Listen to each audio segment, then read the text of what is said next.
जय हिंद दोस्तों, welcome to the exam toppers. स्वागत है आप सभी का हमारे द एग्जाम टॉपर्स परिवार में। जैसा कि हम जानते हैं कि केंद्रीय मंत्रिमंडल ने राष्ट्रीय भर्ती एजेंसी अर्थात एनआरए की स्थापना के प्रस्ताव को मंजूरी तो दे दी है, जो केंद्र सरकार की नौकरियों के लिए भर्ती प्रक्रिया में परिवर्तनकारी सुधार लाएगा। तो इस वीडियो में हम जानेंगे राष्ट्रीय भर्ती एजेंसी या जिसे एनआरए कहा जा रहा है, इसकी मुख्य विशेषताएं, छात्रों और संस्थानों दोनों को क्या लाभ है और आपके मन में उठने वाले हर एक प्रश्न का उत्तर आपको यहाँ दिया जाएगा। तो आगे बढ़ने से पहले यदि आपने चैनल को सब्सक्राइब नहीं किया है तो चैनल को सब्सक्राइब कर बेल आइकन को प्रेस कर लें ताकि आपको लेटेस्ट वीडियोस के नोटिफिकेशंस सबसे पहले मिल सकें। कॉमन एलिजिबिलिटी टेस्ट या सामान्य योग्यता परीक्षण, जिसे सीईटी कहा जाता है, राष्ट्रीय भर्ती एजेंसी एनआरए द्वारा सरकारी और सार्वजनिक क्षेत्रों के बैंकों में गैर राजपत्रित भर्ती के लिए आयोजित किया जाएगा। परीक्षण का उद्देश्य प्रत्येक वर्ष विज्ञापित सरकारी नौकरियों में एकल ऑनलाइन परीक्षा के साथ विभिन्न भर्ती एजेंसियों द्वारा आयोजित कई परीक्षाओं को बदलना रखा गया है। इसलिए राष्ट्रीय भर्ती एजेंसी अर्थात एनआरए की स्थापना के प्रस्ताव को 19 अगस्त 2020 को प्रधानमंत्री नरेंद्र मोदी की अध्यक्षता में केंद्रीय मंत्रिमंडल द्वारा स्वीकृति मिल गई है। हम बात करते हैं एनआरए के बारे में। एनआरए क्या है? नेशनल रिक्रूटमेंट एजेंसी एनआरए का शॉर्ट फॉर्म है। तो हमें यहाँ पर नाम सबसे पहले याद रखना होगा कि एनआरए का फुल फॉर्म क्या है। नेशनल रिक्रूटमेंट एजेंसी, जो कि एक बहु एजेंसी निकाय है जो ग्रुप बी और ग्रुप सी गैर तकनीकी पदों के लिए उम्मीदवारों को शॉर्ट लिस्ट करने के लिए कॉमन एलिजिबिलिटी टेस्ट का आयोजन करेगा, अर्थात एग्जाम कंडक्ट करवाने का कार्य कौन करेगा? एनआरए।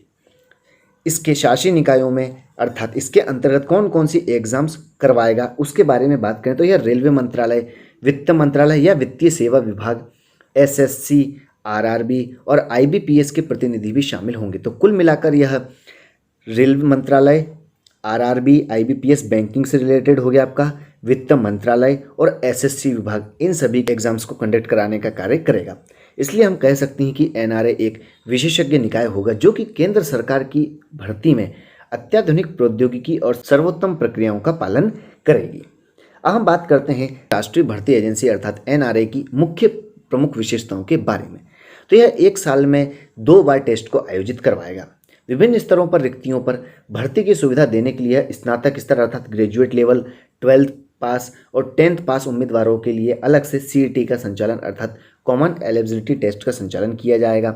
इसके साथ ही एनआरए के तहत एक बड़ा बदलाव यह होगा कि सीईटी 12 प्रमुख भर्ती भाषाओं में आयोजित किया जाएगा। तो हमें याद रखना है कि इसमें होने वाली एग्जाम्स कितनी भाषाओं में कंडक्ट की जाएंगी, तो यह 12 भारतीय भाषाओं में कंडक्ट की जाएंगी। जैसा कि हम जानते हैं कि केंद्र सरकार की नौकरियों में केवल हिंदी और अंग्रेजी भाषाओं में ही आयोजन किया जाता है, लेकिन इसके तहत कुल 12 भाषाओं को शामिल किया गया है। शुरुआत में सीईटी 3 एजेंसियों के लिए कौन कौन सी? कर्मचारी चयन आयोग अर्थात एसएससी, रेलवे भर्ती बोर्ड के लिए और institute of banking personal selection भर्ती अर्थात आईबीपीएस, इन तीनों को कवर करेगा। बाद में इसका विस्तार चरणबद्ध तरीके से किया जाएगा। वर्तमान में प्रचलित शहरी पूर्वाग्रह को दूर करने के लिए सीईटी पूरे भारत में लगभग 1000 केंद्रों में आयोजित करवाया करेगा। देखा जाए तो सीईटी पूरे भारत में ऐसे 1000 सेंटर्स को चयनित करेगा जहां पर इन परीक्षाओं को आयोजित करवाया जा सकता है। परीक्षा केंद्र देश के हर जिले में होगा। आकांक्षी जिले में परीक्षा संचालन बनाने पर विशेष ध्यान दिया जाएगा, जिससे आगे चलकर उम्मीदवारों को अपने निवास स्थान के नज़दीक ही परीक्षा केंद्र तक पहुंचने में मदद मिल सके। अर्थात आपके सबसे नज़दीक में जो एग्ज़ाम सेंटर होगा, कोशिश की जाएगी आपको वहां तक पहुंचाया जा सके। इसके साथ ही उम्मीदवारों को शॉर्टलिस्ट करने के लिए सीईटी कॉमन एलिजिबिलिटी टेस्ट प्रथम स्तर टायर 1 और एग्ज़ाम कंडक्ट की जाएगी। इसके बाद में इसका जो स्कोर कार्ड रहेगा वह 3 वर्षों के लिए वैलिड होगा।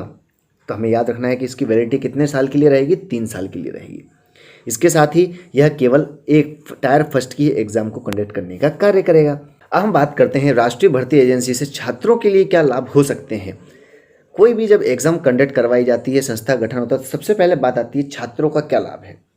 तो पहला लाभ तो सबसे पहला यही है कि यह विभिन्न परीक्षाओं में उपस्थित होने की परेशानी को दूर करेगा। आपको बार बार फीस नहीं देना पड़ेगी अलग अलग एग्जाम्स के लिए, और ना आपको इंतजार करना होगा। आप एक बार एग्जाम दें, आपका सिलेक्शन तीनों में से किसी न किसी एक बोर्ड में होने की संभावना बढ़ जाती है। यह वित्तीय बोझ को भी कम करेगा जो एकल परीक्षा शुल्क के माध्यम से कई परीक्षाओं में लगाया जाता है। यह उम्मीदवारों के लिए यात्रा के समय, रहने की लागत इत्यादि को भी बचाएगा, क्योंकि परीक्षा हर जिले में आयोजित की जाएगी और यह अधिक महिला उम्मीदवारों को भी परीक्षा में उपस्थित होने या सरकारी नौकरी के लिए आवेदन करने के लिए भी प्रोत्साहित करने वाला महत्वपूर्ण कदम है। इसके साथ ही आवेदकों को एकल पंजीकरण पोर्टल पर पंजीकरण करना आवश्यक होगा। कुल मिलाकर आपका एक बार रजिस्ट्रेशन हो जाना चाहिए, उसके बाद आपको अलग अलग फॉर्म सबमिट करने की आवश्यकता नहीं है। एनआरए के तहत परीक्षा की तारीखों में क्लैश होने के बारे में कोई चिंता करने की आवश्यकता नहीं है। जैसा कि आज आपने रेलवे का फॉर्म डाला है, अब उसकी एग्ज़ाम कब होगी या नहीं कोई निश्चितता नहीं है। नेक्स्ट फॉर्म आ जाता है आपका एसएससी का, अब वो कब होगी या नहीं, ठीक है। फिर थर्ड एग्जाम आती है आईबीपीएस, तो आप उसके लिए भी इंतजार करेंगे, तो अब आपको इंतजार करने की कोई आवश्यकता नहीं कि एग्ज़ाम कब कंडक्ट होगी। तीनों की आपकी एक ही एग्ज़ाम कंडक्ट होगी, तो आपका समय भी बचेगा। अब बात करते हैं कि इस संस्थान के आने से, इस एजेंसी के आने से संस्थानों के लिए क्या लाभ हो सकते हैं। तो यह उम्मीदवारों की प्रारंभिक या स्क्रीनिंग परीक्षा आयोजित कराने के लिए परेशानी को भी दूर करने का कार्य करेगा। साथ ही जो भर्ती का पूरा टाइम पीरियड होता है उसको काफ़ी कम कर देगा, क्योंकि अभी भर्ती प्रक्रियाएं जो 3 भर्तियां निकलती तो 1-1 साल लेती हैं, तो यहाँ देखा जाए तो आपको 1 साल के अंदर ही तीनों वैकेंसियों को एक साथ खत्म कर दिया जाएगा। तो कहीं ना कहीं आपके समय की भी बचत होगी, जिससे कि ओवर एज होने की समस्याएं जो बढ़ रही हैं वे कम होने की संभावना है। इसके साथ ही यह परीक्षा के पैटर्न में स्टैंडर्डाइजेशन भी लेकर आएगा, जो कि एक मानकीकरण के बारे में हम कह रहे हैं। इसके साथ ही यह विभिन्न भर्ती एजेंसियों की लागत को भी कम करेगा, जिससे कि लगभग 600 करोड़ रुपए बचत होने की संभावना बताई गई है। कितने? 600 करोड़ रुपए, क्योंकि जितनी अलग अलग एग्जाम होती हैं सबके अलग अलग बोर्ड होते हैं, तो कहीं ना कहीं उस बोर्ड के बनने से खर्चा भी बढ़ता है। तो ये हमने बात करी है एजेंसियों को क्या फ़ायदा होगा। अब हम बात करते हैं आपके मन में उठने वाले हर एक प्रश्न के उत्तर के बारे में। तो पहला प्रश्न तो यही उठता है कि आखिर एनआरए क्या है और इसका फ़ायदा क्या है। तो केंद्र सरकार ने नेशनल रिक्रूटमेंट एजेंसी अर्थात एनआरए का गठन किया है, जिसमें आरआरबी, आईबीपीएस और एसएससी का विलय कर दिया गया है, अर्थात इन तीनों को मिलाकर एक संस्था बना दी गई है जो इन तीनों की परीक्षाओं को आयोजित करने का कार्य करेगा। यह सामान्य योग्यता परीक्षा अर्थात सीईटी का आयोजन करेगा।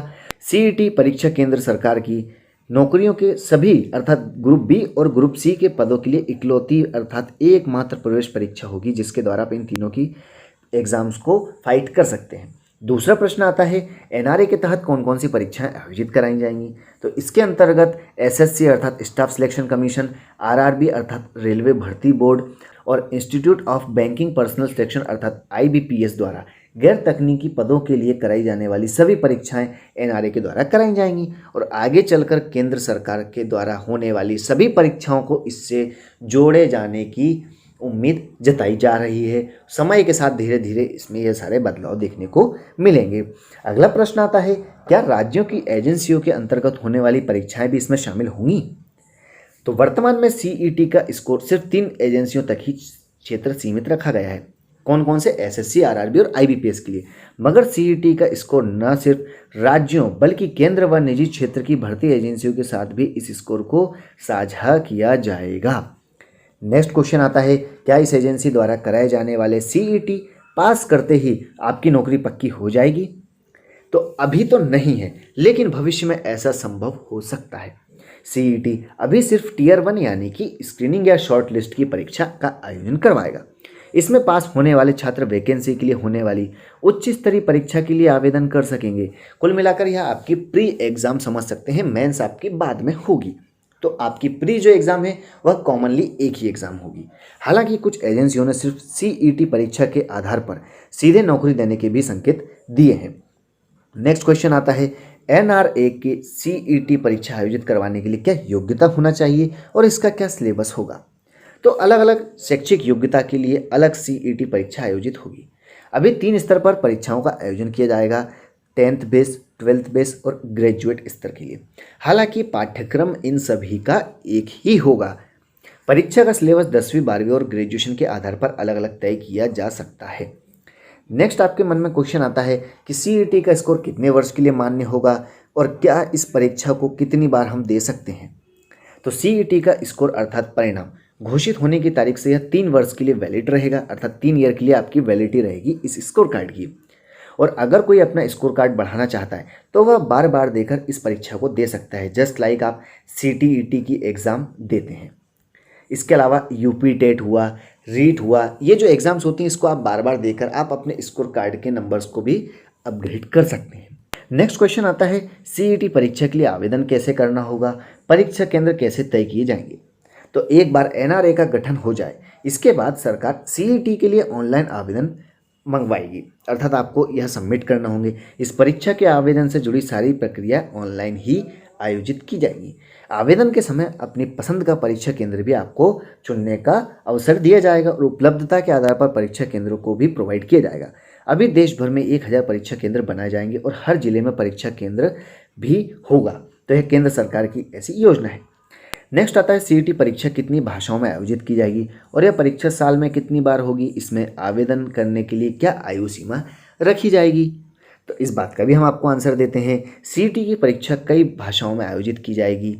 केंद्र सरकार के मुताबिक यह परीक्षा कुल 12 भाषाओं में आयोजित की जाएगी। अभी मूल रूप से हिंदी और इंग्लिश आपको सिर्फ 2 ही ऑप्शन मिलते हैं, लेकिन अब इसमें लगभग देखा जाए तो क्षेत्रीय भाषाओं को भी शामिल किया जा रहा है। इस परीक्षा का आयोजन वर्ष में 2 बार किया जाएगा। कितनी बार किया जाएगा दोस्तों? 2 बार। इसके लिए न्यूनतम आयु सीमा 18 वर्ष रहेगी। सीईटी में अधिकतम आयु सीमा मौजूद नियमों के तहत ही रहेगी। हालांकि SC ST OBC व अन्य श्रेणी के उम्मीदवारों को आयु सीमा में छूट जो मिलती आई है वह आगे भी मिलती रहेगी। अगला प्रश्न आता है सरकारी नौकरी के लिए चयन की प्रक्रिया क्या रहेगी। तो सीईटी टियर 1 परीक्षा है। इसके तहत उम्मीदवार की स्क्रीनिंग या शॉर्ट लिस्ट अर्थात छटनी की जाएगी ताकि जो भीड़ निकलकर सीधा उनके पास एक क्रीमदार जो लेवल रहे सिर्फ वही आ पाएगा। इसके बाद अगले स्तर की उच्च परीक्षा अर्थात जिसे मेंस एग्जाम कह सकते हैं वह आयोजित की जाएगी, जिसमें medical test, interview, physical test भी शामिल होंगे। यह एक बदलाव देखने को मिल सकता है और इनका आयोजन वही संबंधित भर्ती एजेंसियों के द्वारा किया जाएगा जो एग्जाम मेन बोर्ड है। तो इन सब के साथ सरकार ने ग्रामीण और दूर दराज के क्षेत्रों में उम्मीदवारों को ऑनलाइन परीक्षा प्रणाली से परिचित कराने के लिए आउटरीच अर्थात दूर दराज के इलाकों को समाहित और जागरूकता सुविधा प्रदान करने की योजना भी बनाई है। साथ ही इन प्रश्नों का उत्तर देने के लिए 24x7 हेल्पलाइन भी स्थापित की जाएगी। साथ ही आपको बता दें कि राष्ट्रीय भर्ती एजेंसी सोसाइटी पंजीकरण अधिनियम के तहत पंजीकृत एक सोसाइटी अर्थात एजेंसी ही होगी। इसकी अध्यक्षता भारत सरकार के सचिव के रैंक के अध्यक्ष के अंडर में होगी, अर्थात इसके जो अध्यक्ष होंगे वह भारत सरकार के सचिव रैंक का जो व्यक्ति होगा वही इसका अध्यक्ष होगा। इसमें रेल मंत्रालय, वित्त मंत्रालय या वित्तीय सेवा विभाग, SSC, RRB और IBPS के प्रतिनिधि भी शामिल किए जाएंगे। क्यों? क्योंकि इन सभी एग्जाम्स को कंडक्ट किया जाएगा इसके द्वारा, तो उनके भी सदस्यों की इसमें सहभागिता होना जरूरी है। सरकार ने राष्ट्रीय भर्ती एजेंसी NRA के लिए लगभग 1517.57 करोड़ रुपए की स्वीकृति को भी प्रदान कर दिया है और इस व्यय को 3 वर्षों की अवधि में किया जाएगा। तो यह थी पूरी चर्चा राष्ट्रीय भर्ती एजेंसी अर्थात नेशनल रिक्रूटमेंट एजेंसी के बारे में। वो क्यों चर्चा में है, उसका स्थापना किस तरह से की जाएगी, क्या फंड है और आपके मन में उठने वाले प्रत्येक प्रश्न का उत्तर। तो आपके मन में यदि कोई डाउट है तो आप कमेंट बॉक्स में ज़रूर पूछें और अगर आपको यह वीडियो पसंद आए तो वीडियो को लाइक एंड शेयर करना बिल्कुल ना भूलें। Thanks for watching. जय हिंद।